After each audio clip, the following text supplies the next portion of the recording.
Hello my kings and queens, my dragonflies, welcome back to another video, and we're back with Casual Geographic, one of my favorite YouTubers, one of my favorite people to watch, and I hope everyone had an amazing day.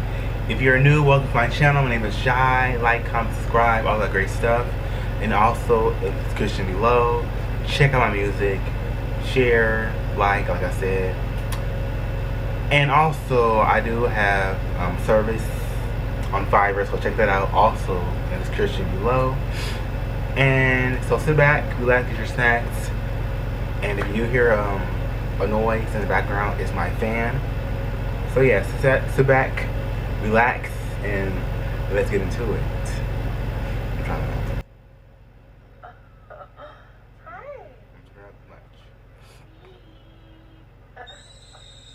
Quick question. What do you think is the most popular animal in the world? Well, I was curious, and after extensive research, I found a map. A world map that used Google Keyword Planner and cross-reference searches for 170 different animals across 180 countries to determine the most loved animal in each country. For example, monkeys won over Australia, pandas have Indonesia in a chokehold, and apparently my mother country of Senegal loves hippos. No comment on that. But you want to know what the overwhelming favorite was? The runaway winner was, by far, the tiger, with 44 countries riding for them. At number 2 with 28 countries were hippos, proving that you gotta be famous to be infamous.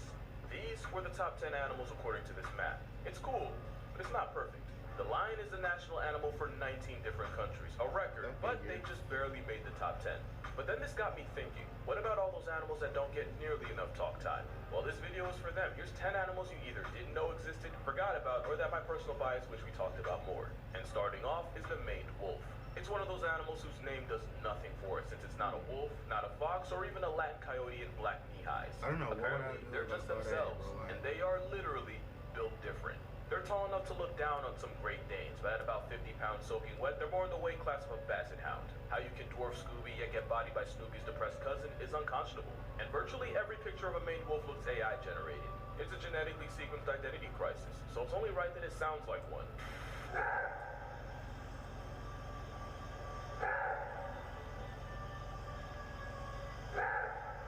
Is it a roar? Is it a bark? Is it a cry for help or the damnation of a higher being? Nobody knows. Not even him. Also, you probably heard that the maned wolf smells like Snoop Dogg's salad. This is 100% true. In fact, they've even gotten some zoos raided by police looking for cannabis. But all they found was a canned mid-piss. If the canine family had a cookout, this ginger still puppy would be the one pulling up with veggie burgers. Most of a maned wolf's grocery list includes fruits and veggies, with lobera, aka the wolf's apple, getting its name from this portrait milk fox constantly eating it. They also made history as the first wild animal to be successfully treated through stem cell therapy after one got hit by a truck. All in all, I think they're pretty cool. I'd call them a dog that can't dog, but that's more accurate for the raccoon dog, another animal you probably forgot existed. Most people know about them from two things: the tanuki suit from Mario, and their role in Japanese mythology as the Baketanuki. And due to certain aspects of that myth and the fact that I'd like to stay monetized, that's all I'm going to say about them. Because unlike them, I don't have the balls to test guidelines. Raccoon dogs aren't even remotely related to raccoons and basically stole their entire flow through convergent evolution. They're canines, meaning they sit at the same lunch table as wolves, dogs, and coyotes. But their closest cousins are foxes. Which reminds me, close your eyes. There's no jump scare coming, I swear. This will be fun. Just close them real quick. Alright, everyone ready? Okay, I'm close. Okay.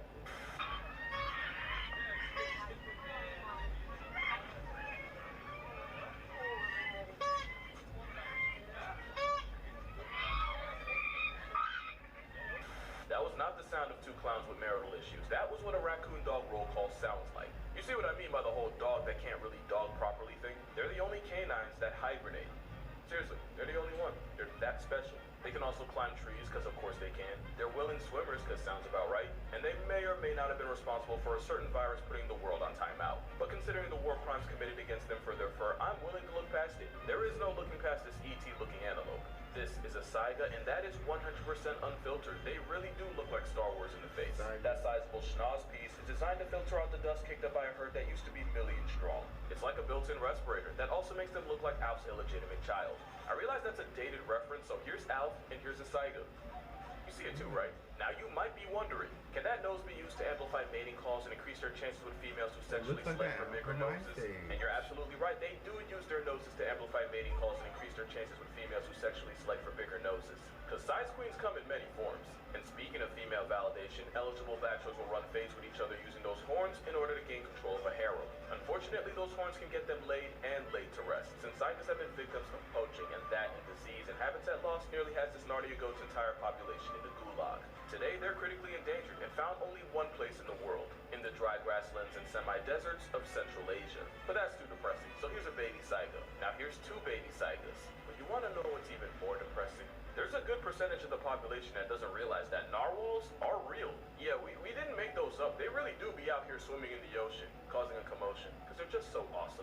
It's an aquatic unicorn, except that horn is actually a giant inside-out tooth with millions of nerve endings. We used to think that narwhals use this single tooth overbite for violence, but with how sensitive it is, it's much more likely that it just tells the whale about the world around it, similar to cat whiskers. Also, that tooth is flexible and they can bend it a foot in any direction, and I didn't even know that until this video. One reason we don't know more about them is because narwhals are painfully shy introverts that can legitimately get flatlined by panic attacks. When narwhals get pressed or stressed, their heart rates will slow all the way down to 3 to 4 beats a minute. A slow heart rate is great for swimming in ice water all day, but a heart deciding to work part-time while you're fighting for your life is a good way to see the gates. And with a crippling fear of people, human interaction can put nature's anxiety whale on life support. But even this high-strung struggle cetacean has an unlikely friend. In 2016, scientists noticed a male narwhal traveling with a pod of beluga whales, and ever since then, they've watched him run with the belugas like he was one of their own. But there's a good chance this is more than just a friend situation, because narluga isn't a ship name. It's the result of a beluga and a narwhal hooking up and creating a hybrid, which they can do, since somehow an internal extrovert and a whale with a literal self-destruct setting for social interaction are related. Speaking of related, you know how I said the main wolf isn't actually a wolf or a fox? Well, I can give you 100 tries. You'll never guess this deer dog's closest canine cousin. And that's because it's an animal a lot of y'all probably didn't even know existed. And that would be the South American bush dog. Even though they look like that meme of 5'11" versus 6 foot. We all have that brother, sister, or cousin we swear stole height from us. Evidently, the maned wolf took all the legs in the family and turned the bush dog into an ankle biter. I can only make this joke so many times, but if you took one look at them and thought they were a wolverine or an undercooked bear or even a really confused Tasmanian devil, nobody would blame you. Especially since for a while, we thought this weasel beagle went extinct. It took a few years for us to realize they didn't get discontinued, and even longer to put them in the canine club. Bush dogs live in packs, and they're kind of like the African wild dogs of the Amazon. But instead of running prey down on land, bush dogs would rather ambush ops in water, which they're really good at thanks to webbed feet, their ability to dive, but most importantly, the power of friendship. They usually go for small rodents, birds, lizards, and the occasional capybara. But bush dogs have been on record murking a tapir after chasing it around for hours. The same tapir that can weigh about 2 prime shacks at nearly 700 pounds. Yeah, the power of friendship. Finding one bush dog, let alone a whole pack, is veteran level difficulty. But if you happen to be walking through the jungle and smell salad, you might just get lucky. Because the scent signature they mark their territory with gives a strong impression of vinegar. But since they can fold a several hundred-pound horse cow, luck might not be the right word. You need more than luck to catch this cat. The clouded leopard is so secretive and so introverted that we honestly don't know a whole lot about them. We do know that they easily earn gold medal for tree climbing. Even for a cat, they can rotate their ankles 180 degrees, which means unlike most other cats, clouded leopards can climb down a tree head first. They'll even cross a branch upside down for no other reason but to flex. In fact, their entire existence is a flex. It's widely believed that this overcast kitty diverged from the common ancestor of the panthering cats up to 9 million years ago. Not only does that make them the most ancient species of cat alive today, it also makes them a living fossil. You see, on the left is the skull of a clouded leopard, and on the right is the headpiece of Smilodon, aka a prehistoric predator of the saber-toothed variety. In fact, clouded leopards often get called the modern-day saber-tooth because they have the longest canine teeth of any cat relative to body size. That's longer than lions, tigers, and even the Canis paralysis demon, the jaguar. Also, despite its name, it's not technically a leopard, and while you could call it the smallest of big cats, scientists widely believe that the clouded leopard is actually the link between big cats and small cats.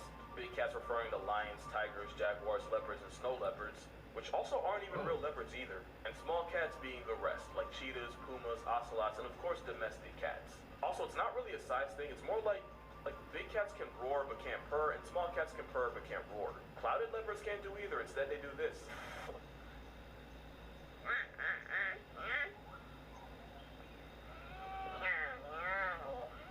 I hope that made sense. I feel like that got complicated. And it gets even more complicated with this next animal. Because what do a manatee, a dugong, and an elephant all have in common? They end up at the same family reunion as the rock hyrax. That's right, this African boulder gerbil, this marmot from the motherlands, is cousins with the biggest thing on Earth with legs. The hyrax is also clade mates with aardvarks, elephant shrews, and tenrecs. It makes less sense the harder you think about it. Although in their defense, Hyraxes have the same tusks that elephants do, but like with the maned wolf and the bush dog, someone had to get the short end. And did they ever? Hyraxes also can't really control their body temperature, despite that being one of the first rules of being a mammal. So to fight the fact that nature made them as close to cold-blooded as a mammal can get, Hyraxes spend most of their time basking in the sun. I used to think they were just chill like that, but apparently chill is exactly what they're trying to avoid. Also, they make a sound that's almost a guaranteed trip to therapy if you ever hear it in person. I'm not going to do this for every animal, but I couldn't not add this.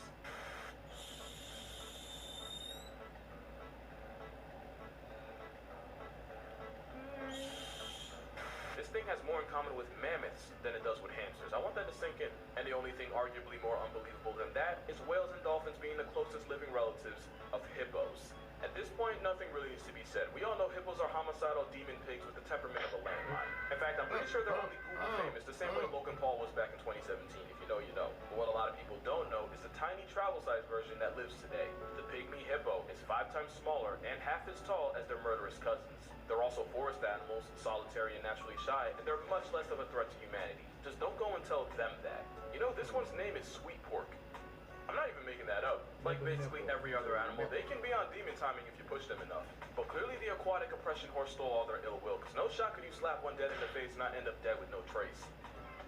Well, I'm not afraid of it when I'm wrong. Now, you've definitely heard of this next animal before. It's just that the last time you probably did, Chris Rock and Jada Smith were on speaking and not slapping terms. And of course, we're talking about Madagascar's top predator and the bane to lemurs everywhere, the fossa. Although with its spelling, I'm pretty sure it's actually fossa, but the day I pronounce it like that is the day I lay my childhood to rest. The fossa is pretty much a Madagascar mongoose. And if you know how psychotic monkeys are, you'll understand why the lemur population treated them like terrorists. But one thing I never realized because of the movie is they're not that much bigger than the lemurs they eat. And they have the same flexible exorcist ankles as the clouded leopard, meaning trees are pretty much their home court, especially since they have tails longer than a Monday to keep balance. Fossas also have, I'm gonna say, interesting mating practices, and once again I want to stay monetized, so I'm not gonna step in that minefield. Just know that if you follow a female fossa long enough, you might not hear the choo-choo, but you will see a train. And while it's usually lemurs taking the L, as apex predators, this monkey cat murders anything that doesn't cook them first. Sometimes they'll even work together with one climbing a tree to scare prey onto the ground, where the partner can retire their will to live. Not bad. Also, I know you see that flex. But there's no bigger flex than this next animal soloing the US Navy. Back in the 70s, US nuclear submarines were forced to fall back after they took damage to the rubber neoprene layer covering the sensitive sonar domes. This compromised their navigation, and at first people were rushing to the conclusion that the commies had gotten one over on them. What actually happened was that out of the over 500 species of sharks, the US Navy managed to get griefed by one of the smallest. The cookie cutter shark is only about 1.5 feet, and these giant killers feed on some of the biggest animals in history for a living. They got their name because this parasite will swim up to a whale and then use its jaws to slice out a perfectly circle-shaped piece of flesh. It doesn't kill them, but the sea hickey it leaves behind is for life. It's like a parasite tramp stamp. And it's not just whales, anything from seals to killer whales to even other sharks can get it. On rare occasions, even some humans find out the biting way. In the 80s, up to 30 US submarines allegedly took damage from the cookie cutter's dental, to the point where the only solution was a fiberglass coating. We always talk about great whites, tiger sharks, bull sharks, but none of them can say they successfully committed hit and runs on a superpower's Navy, and with a resume like that, they definitely deserve to get talked about more. But yeah, that's gonna do it for this video. If you learned something from this video, kindly consider checking out my book, 100 Animals That Can Effing End You. Link in the description if you're interested. And if you knew all 10 of these animals already, you have my respect. Drink water, get sun, hug your moms. I'ma see y'all in the next one. Hey babies, you got half a million people that love you. What do you think about that? Yeah. See, you got half a million people that love you. Cat actually talking. Yeah. That is so cute. Say thank you. Oh, that's it. Yeah. So that was Casual Geographic. Shout out to him. Love watching his videos, and thank you guys for tuning into this video. Have the most awesome positive day. Stay grateful, stay blessed. Until next time, you guys. Stay awesome, stay hydrated, stay awesome. Stay blessed, stay grateful. Keep safe. Love you guys.